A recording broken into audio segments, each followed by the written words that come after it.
My dear friend, good morning. నువ్వు ఎక్కడ job చేస్తున్నా, ఏ ఊరైనా, ఏ దేశమైనా భయపడద్దు. యేసు ప్రభు బైబిల్లో 365 సార్లు రాయించాడు, భయపడద్దు, భయపడద్దు, భయపడద్దు అని. కాబట్టి భయం ఎందుకు? ఎవరి కోసం భయం ఎందుకు? ఎవరో ఏదో అంటున్నారు, నిన్ను శపిస్తున్నారని నువ్వెందుకు భయపడతావు? ఏదో అయిపోద్ది, అది అయిపోద్ది, ఇది అయిపోద్ది అని ఎందుకు భయపడతావు? దేవుడు నీ పట్ల ప్రణాళిక కలిగి ఉన్నాడు, నీ మీద దృష్టి ఉంచున్నాడు. కాబట్టి భయపడద్దు.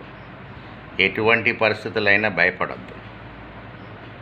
అనారోగ్యం బట్టి అయినా, ఫైనాన్షియల్ ప్రాబ్లం అయినా, జాబ్ని బట్టి అయినా, పిల్లల చదువుల గురించి అయినా, మ్యారేజ్ గురించి అయినా, దేని గురించి భయపడద్దు. ఉద్యోగం గురించి కూడా భయపడద్దు.